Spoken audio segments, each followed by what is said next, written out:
Hello, YouTube. All right, as you can see, it's been an awfully busy day. I haven't been filming the whole process just because this is kind of a crisis emergency situation, but just wanted to put the information out there in case some of you need to do this, and you don't have the time, just like I don't. But you have some of the stuff like the solar panels and whatnot. Um, as you recall, if you've been following this channel, I got like 1,200 watts, more than 1,200 watts of solar panel from Solar Wholesale LLC, whom have sort of hired me as their brand ambassador, but that's kind of on hold because of the whole pandemic thing going on. Anyhow, I had been storing these panels inside the RV. I know you guys didn't see those episodes because they never got uploaded. They're shot and just sitting there on my, well, actually they did get uploaded. They just didn't get published. So if I do publish them, it'll be late. It's going to be out of sequence. But I wanted to let you know what's going on. I did manage to put all 4 solar panels up here by myself. It was a little bit difficult, but I was able to do it. So I have about a little bit over 1,000 watts of power. And wanted to talk about some stuff real quick. If you're having to lay stuff out like this, just some tips that I found when I put these things up here. You know, wiring the solar panels was confusing for me because I was trying to figure out if you should wire it in parallel or in series. And there are benefits and, you know, side effects from doing it each way. And one of the biggest benefits to wiring it in series is that you can use fewer wires. But then you need an MPPT charge controller because that can adjust for the fact that you're going to have high voltage coming in with low, current flow, low amps. And then it kind of modifies that and hopefully modifies it and charges your system up right. Otherwise, you have to do it with it's low voltage but high amperage, and the panels on here are really designated for like 24 volts, and I have a 12-volt system. So I could have rewired the whole van to 24 volts, but then I'd need a new inverter and all that, and then I couldn't charge using the alternator. So I decided to opt with doing what I did in Little Blue, leaving it a 12-volt system and wiring it into the 12-volt system, because the initial wiring on Little Blue appears to work and appears to work well, even though it's a 24 volt panel. I'm putting in a 12-volt system on a PWM controller. Now, I had ordered 2 of those controllers because they had labeled them as MPPT, which would be what I would need to get maximum efficiency, but they ended up being PWM. And I ended up getting both charge controllers in. So to wire all of these up and hook it up, I really need an MPPT controller, which I don't have right now. I did order one, so it should get here in about 2 weeks, 1 or 2 weeks, because I didn't want to pay for urgent fast delivery. So it'll be here in about 2 weeks, but in the meantime I had an extra PWM controller.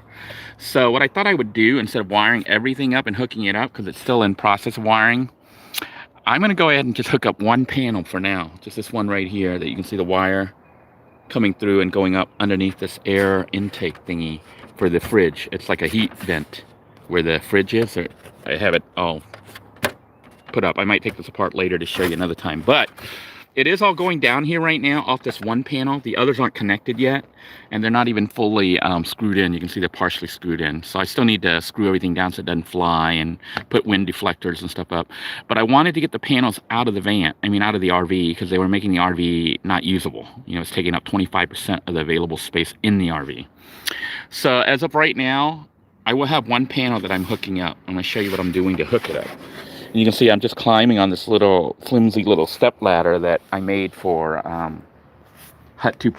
I don't know if you guys recall Hut 2.0. That's when this ladder was made.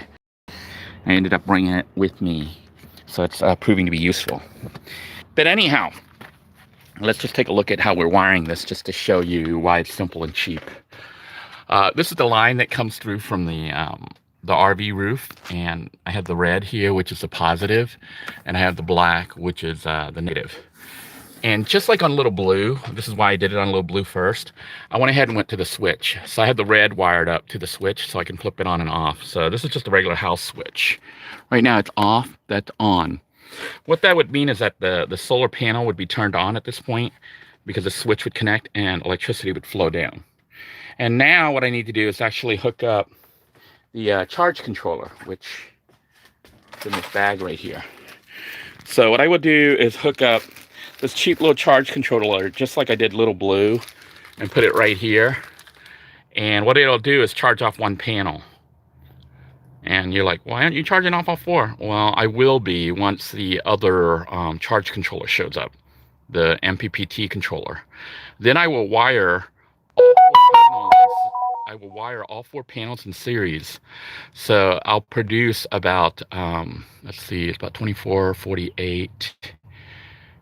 It'll be about 96 watts. Yeah, 96 volts. Is that how it works? Yeah, I think I will have 96 volts coming in.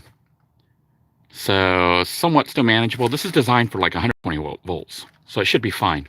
So anyhow, it'll come through, and then it's going to go, instead of this controller here, I'm going to take this one out and replace it with the MPPT controller. You understand what I'm saying?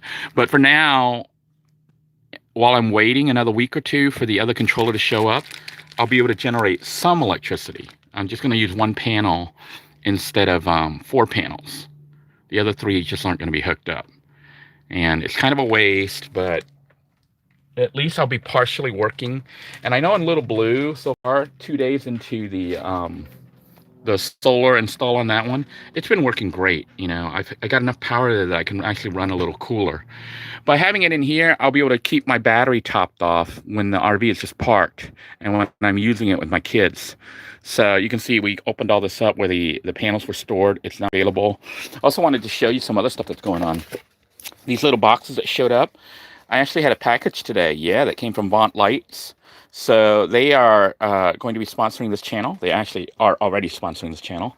So I will be a brand ambassador for Vaunt, as well as Solar Wholesale and a couple other companies. So you might see some products and stuff and me pushing them to show people what they are. But these are Vaunt Lights. They are the headbands. They sent me 4 of them. I gave 2 to my friend, trail name Ace, to review. Well, 1 for review, 1 for giveaway. So what we're going to do is review this thing. I'm going to make a little review video here soon, so look forward to that. And then I have a second box that I am going to send to a lucky winner from this channel. So that's coming up. What else? That's pretty much it. So this is the old system, which runs off the car's alternator, you know, for charging, which I'm going to keep. And the reason for keeping this is, like, if I have to charge the system and it's nighttime, all I have to do is start the car up and drive it, or the van, you know, not the van, the RV, and drive it, or just let it idle. But idling, we saw that it was releasing poisonous carbon monoxide gas. So we don't want to just sit there and idle. We probably want to drive around. And I drive on a little bit, the batteries would charge. They just won't top off, you know, they'll charge decently. But by having the solar panels, the battery should be charging during the daytime. And with roughly 1,000 watts coming in, I'm hoping it's going to be enough to keep this refrigerator running full time. So the plan will be during the daytime to have the refrigerator, the freezer, and everything working, and all the lights and the computers and the TV. So the RV actually will work a lot like a house that's on grid. At nighttime, we have to conserve. So obviously, maybe cut down on the lights and stuff. But I want to see if I can keep the refrigerator running the whole night through. Because if I can keep this running all night off the battery bank, because I have about 400 amp hours, of that 400 amp hours, roughly 200 amp hours is usable. I don't know how much the fridge takes up. I think it's like 5 or 7 amps. So overnight, it should be taking up about 70 amps at the most. So in theory, I should have enough power to run the fridge all night. And if that's the case, this RV becomes a capable off-grid tiny house. The only thing left then is rain collection to make water, you know, to figure out how I can get water off-grid. So look forward to that. I just wanted to update you guys on what's going on so that the next time you see me, you might actually see me in an RV that's functional, even though it's not fully powered. It'll have at least one panel working. It's 255 watts. Not my full 1,000, but 255 for now will be good enough. So until next time, everyone, take care. Oh, by the way, those of you wondering what all this is. Remember I was talking to you about the injunction? So I'm getting ready to file all this stuff. And when I went to Walmart, I was getting all this stuff to print out because I've got to print up evidence, get the injunction in place, and this will be served here shortly. So that's what I picked up, was a printer so I can print. And basically jumping back into attorney mode. For those of you who don't know, I had to be an attorney before. So I do understand the process. I can file the stuff as an attorney, pro se, basically. And it's not really new to me because I've done this before. So I'll keep you guys abreast as to that. And if an arrest ends up happening, I'll show you the police arrest. Anyhow, take care, everyone. Be safe. Stay away from other people if you can. So have a great day, everybody. Bye-bye now.